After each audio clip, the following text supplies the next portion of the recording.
think that meme is right? Like it's a thing where when they tour, it is North America, Europe, and Asia.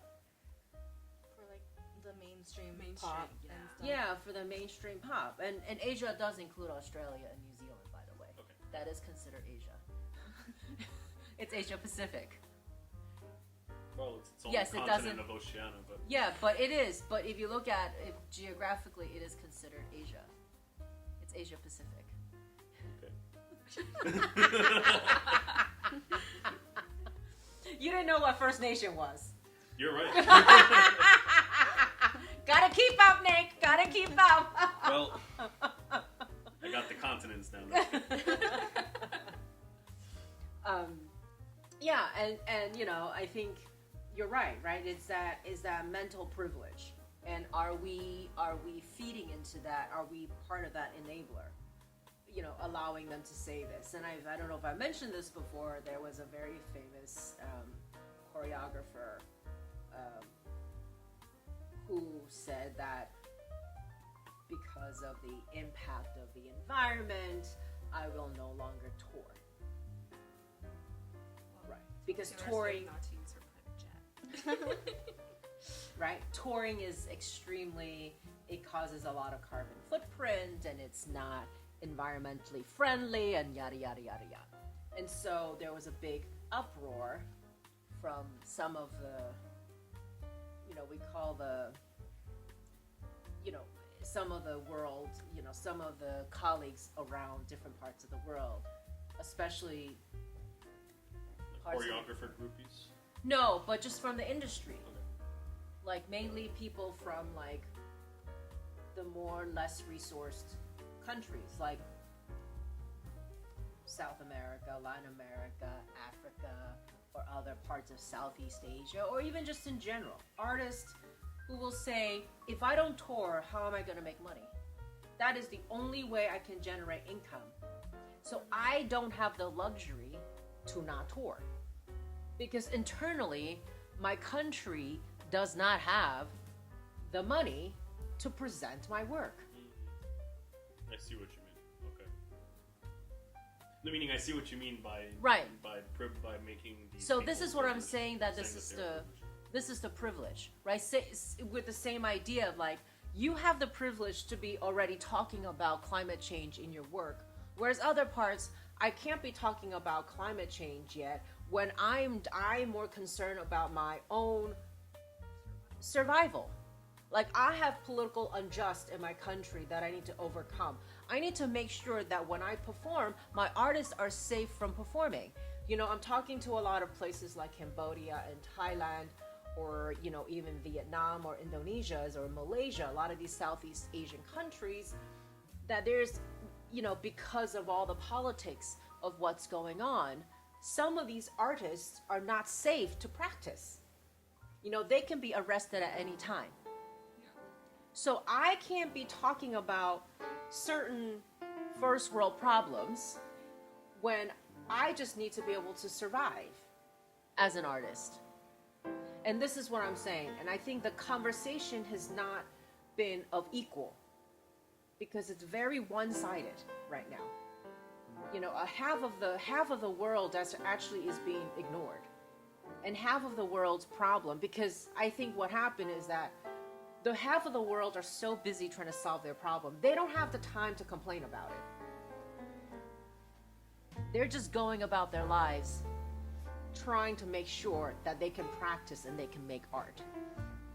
Whereas the other one is talking about, well, my right is X, Y, and Z. I'm like, but you are still creating work, right? And which then also leads, like, this side of the privilege is also saying, well, I don't want to go to X, Y, and Z because of the politics, or because you're funded by oil companies. And I know I'm going to get such flack for this, but I will say it. Why are you creating? Are you creating because you want to be in politics, or are you creating because you're supposed to share your knowledge and isn't creating art about connecting people? But by choosing to not go to certain places because of X, Y, and Z, are you servicing your practice?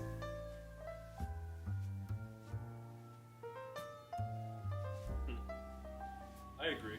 I mean, it's just like, that famous video of like Metallica going to the Soviet Union. Yeah. That broke the whole system.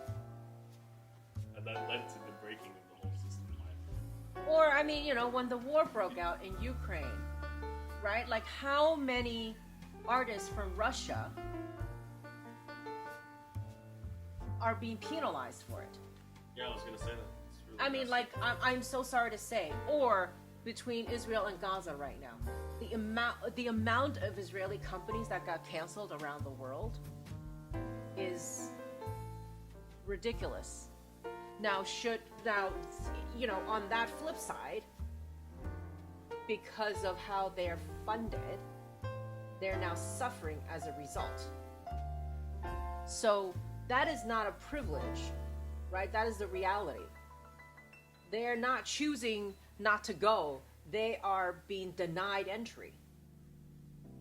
So so this is why when someone tells me that that they're choosing not to go to certain places, I'm like, do you know there are people that can't perform in certain places because of their national ties, because of their passports?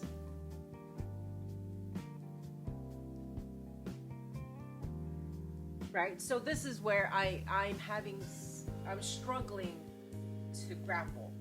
Well, if it was a safety issue, that's another matter. Right. I was thinking about that. Right. Absolutely, Like, yeah. the thing If is, it's a like, do you safety want to issue- perform in a war-torn country? I would probably say no, because I would be concerned about my own safety. But I know you're talking about something completely different. Yeah, I'm just saying exactly, if that were the absolutely, yeah. I mean, like safety, that's a completely different story, right? Like safety is something that obviously will always be a number one priority for for everybody. Even just like when I remember before the pandemic broke out, I was touring a company, and they had a tour of Japan and Hong Kong. That was January of 2020. They had finished the tour in Japan and was ready to go off to Hong Kong, and then the world shut down. China shut down like right before Chinese New Year. And I said, but Hong Kong doesn't follow the policy of the shutdown with China. So the festival was still trying to push forward with the date, and I said, I can't. It's a safety issue. I have no idea what this thing is living in the world. I can't just have them fly, and what happens, God forbid, they get sick, right? But prior to that, I don't know if you guys remember, in the fall of 2019, There were demonstrations. exactly. And that was a discussion I was having with the festival, and that's a physical safety where the presenter, the festival guaranteed, we know exactly what's going on every single day. If there was going to be some sort of strike or some sort of whatever, we will know in advance, and we will revert our routes, and that is obviously easier to control. When it's a disease that's up in the air floating around and no one knows what's going on, I can't take that risk. I can't put my artist at risk, right? Like, we know that with these kind of physical safety, we were able to, we were getting guarantees from the festival. If, God forbid, they arrive and we can't move on, fine. We will still proceed and honor all the payments and et cetera, right? And then, of course, once we moved into January, that was a completely different story, right? And then at that time, I couldn't, like you said, it's a purely safety call. I cannot risk my entire company of artists to arrive and, God forbid, someone gets sick. And remember, if you recall, it was so severe at the time. People basically felt the symptoms and was gone in like 48 hours. And then It was absolutely crazy. it was crazy, right? And then one of the musicians was pregnant. And I was like, no, I cannot have this at my hand. One of my good friends, her whole entire family was in Wuhan, and her 17-year-old cousin died in 12 hours Yeah. after contracting. Yeah, I know. Really, It's really devastating. bad. It's devastating. And so those are always something that we think about, because that's why we have clauses like force majeure and contracts for performances for unforeseen incidences, like, natural disasters or these kind of strikes, or we write them all in. So besides that, it's the choice, their privileged choice of saying, I get to choose where I want to go because I feel I don't want to go to a place where I don't believe in their political views or because of where their money is coming from. And on the reversal side, that's also impacting when these world events happen. You have people that are being banned from going to certain places because of what's going on in politics and their national association, right? And to me, whether I agree with the politics of Russia or Israel has nothing to do with how I feel about the artist, right? The artist is an artist group entity separate from the government's political view, right? And it's separate, and yes, maybe that they are funded by them, but does that mean they represent their political views? Not always necessarily, right? Not everyone feels that way. I mean, I know, like, in Poland, they banned a lot of Russian artists very quickly. No, I mean, it's not just Poland. It's everywhere around the world. The U.S., everywhere. And then even in, I remember when everything broke out last year in Gaza, like, China banned a whole bunch, or the festival had chosen to ban some of the Israeli orchestras to come in, right? So this is where I feel like, are we at a state where audiences, everything is so trending right now based on political views? That's so strange that China, this festival was in China? It was a big festival in China, in Shanghai. That's strange that they would. But they're governed by, but it's funded by the government.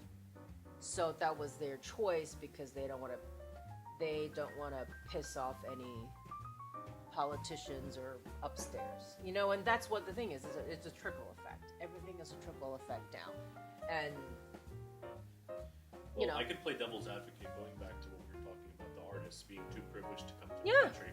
I mean, then again, it's every artist's right to go as they please. No, absolutely. Like that's the flip side of things. No, you have like, for absolutely example, every right. Artists can turn down gigs for a variety of reasons. Like Totally. a lot of artists turn down gigs for money. What's to say that they just don't agree with going to a specific country because they don't want to support it? Right? Totally. Sorry, that just like went through my brain while we were talking about this. It's like, No, I mean, look, there's also the other side, it's right? like artist rights instead of artist privilege. It is artist's right, but is a right becoming a privilege? Or you become a bratty person now because you're too entitled? It's an entitlement in my mind. And I guess it depends. It really does. Right? I mean, It all does depends. Like, I mean, am I entitled because I don't play the same free gigs I played when I was in 7th grade and I asked them to pay me? Is that an entitlement issue? It's not an entitlement issue because you're at a different level, right? Well, it's just like then- artists then when you it could start be, out. It could be said the same here, that artists that have the option could be considered at a higher level, potentially. Not necessarily. No, none of these artists are at a high enough of a level where they could say, I can't believe these artists are at a level where they can choose not to go to certain. Because, so taking, again, where I am, in Saudi, for example, and this is why I think it's even more prevalent and even more in my face that I need to have these conversations, because people don't realize, right?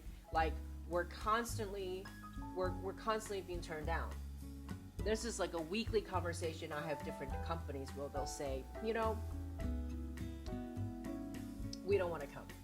Because they either think we're funded by the Saudi government or because we're funded by, we're owned by a petroleum company. So I can't deny that. We're not funded by the government, but the fact that we're owned by an oil company, or they think we belong in a country and we don't believe in the political system of whatever, and then they said we don't want to come. Yet they will go to other countries in their neighborhood, like Dubai, like UAE. And I'm like, do you know we're kind of the same political system? Or they'll say, we don't want to come to Saudi, yet we're going to go to places like China.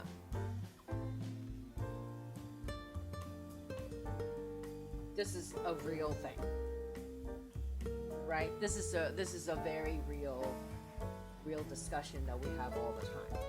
Also, I feel like obviously it also varies case by case. Yes. But some artists like that, they do make a judgment based on just like a rough image of what they think. Well, for us, right? it's mostly all that.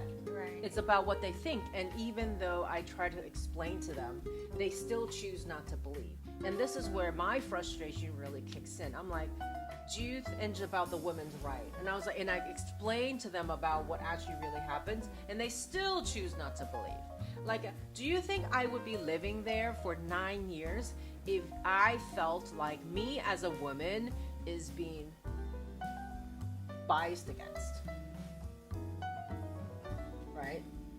Like, I would, or on the safety, another artist, one of their staff members was having this conversation with me purely about the safety because of what had happened around Israel, the Gaza war. And we're like, do you know how far geographically removed we are from there? And that our lives are happening, our shows are happening all day long. And because this is an American, again, this American entitlement is like, oh yeah, but we're going to be a bunch of Americans coming through. They're going to target us. And I was like, I'm so sorry, but no one cares. We have so many international groups of people coming through our borders every single day, and we have no problems. And then I was like, as an American, I've been living here for 9 years. I would not be here if at any given moment I felt it was unsafe for me and my family to be here. And you know what he said to me? This person said, oh, but you're different. It's trying to say that because you're Asian. way to invalidate your experiences, your first-hand experiences. That's the thing. People try to invalidate it, right? And that's where I have a really hard time. I have a really, really hard time where it gets, thank you. I'm trying to think of this person's logic. Yes. You're different. You're different. I was like... You're built different. And I said to him, that is so ignorant.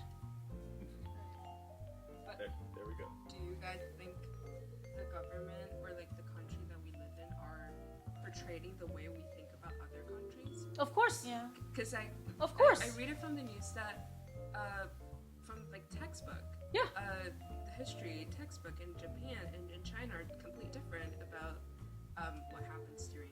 Well, Yeah. History books are incredibly biased and usually not Yeah. factually correct. Exactly. And that's what I'm thinking. Like, some people believe in that, and they don't have growing up. They don't have critical thinking, and then they're kind of like trapped in their information Bubble. Yeah. That they don't have access to know the outside world. Like, what does it actually look like? And then they don't think on their own. So it's like, it's like playing the newspaper game in New York. It's like you grab the New York Times, you grab the New York Post, and then you circle similarities, and you're like, okay, it must be somewhere in the middle. And that's probably usually what happened. And then if they agree on something, then you're like, holy shit, this definitely happened. Right? Or you have the hypocrites, right? So you have artists who would bash the government so much publicly on social media, whatever. Yet when you throw enough money at them, they'll change their mind. And there's a few like that. Or the ones that criticize the government and then ask them for money. You know? I know a few like that. I mean, it was funny. It was I was in Aula, one of the UNESCO heritage site in Saudi. This is right during the COVID because we couldn't leave the country, so we used the time to just visit internally in Saudi. And then there was we stayed at this resort, and there was a whole crew that was staying there. It was a film crew, and it was apparently Gerard Butler was filming there. And we found out from like people at breakfast, it's like their whole team. And I don't know if he's already left or he's just about to arrive, but their production crew was all staying at the same resort that we were staying. And at the time they had just opened up not long, like maybe a year or two in, so still not a lot of places to stay. So this is like one of the few better places that people can stay. And then post, my husband was like, wait a minute, I thought Gerard Butler didn't want to go to Saudi. He was like digging up these news, like reading the tabloids or whatever. But I guess, when you throw enough money at it, he got paid. And I guess because, so we were reading and it came out last year or something, the film. I don't think it did well in the box office. What's the name? I can't remember. I literally can't remember what it is. But it was a film that came out last year. And we're like, oh yeah, this is the one that was filmed there like 2-3 years ago. Yeah, it came out last year. Yeah, and I love it was that film. exactly. Yeah, exactly. I loved it so much. But it was like actually, the country, MBS, the prince had invested in the production, and that's why he was like, okay. I mean, this is what I'm saying, right? And it was also like a recent thing where Saudi produced their first Saudi opera, but the lead is actually an English opera singer, an opera singer from the UK. And the interviewers were interviewing her and about her experiences, and she's like, she had a wonderful experience. And then of course the interview did her homework and was like, but you were previously very, very critical of the government on your social media. So what changed your mind? Money. No, I can't remember. I don't remember the article, but she's, Maybe like, I did more research and it opened my eyes. I don't know. I don't know, but this is what I'm saying. Well, in my mind, I'm like, that agent and her publicist should have been fired. She shouldn't have even let her get and do that interview to begin with. But this is what I'm saying, right? Like, you have a group that's trying to take advantage. Like, for me, I come from a place where I have two groups of people. One that refuses to come, and one that will take advantage of it. But just, I really like your word of saying trending. It's the trending of where is our ultimate goal of artistic quality and artistic excellence as the first priority of whether it's presenting or creating, right? I think we've lost a bit of our ways, in my opinion, or even staffing. Like the United States, right, went through this whole staffing of institutions of upper management, and lots of like orchestras in North America, or we're touting like we're having our first executive director or CEO that are colored. And I'm like, when you just said that, are you just acknowledging that you've been racist this entire time? Like, why would you be proud to announce? And again, I'm sorry, maybe someone's gonna kill me for saying this, but like, to me, it's like, you've just acknowledged you've been racist, essentially, right? And that, like, the fact, and also the saying, like, you're putting someone of color in that position. Now, are you saying you're doing it because they're trying to fulfill a quota, or is this person really the best fit for the job? Well, it's a circus act. They do that so that they try to garner more supporters. Like, pat me on the back. Well, this is exactly, and I think there's a bit of that. But it's subconscious. It lives in their mind subconsciously. I don't know if it's any longer subconscious. I think they're now, because it's become like this snowball effect. Yeah. Right? And now almost like, if I don't do it, I'm not going to get the board support, or I'm not going to get the funders and donors that I need. Right? So it becomes this little trickle snowball effect that if I don't get on this bandwagon, I'm going to get slapped on the hands. And so in some ways, it's almost like, it's a chain reaction. And everyone's now tied into this whole game. Well, it's like a trend. Yes, when it really should not be. It should not be a trend. Yeah. And this is why I find this is super dangerous. Is like, what is the next trend going to be? And what happens after this trend wears out?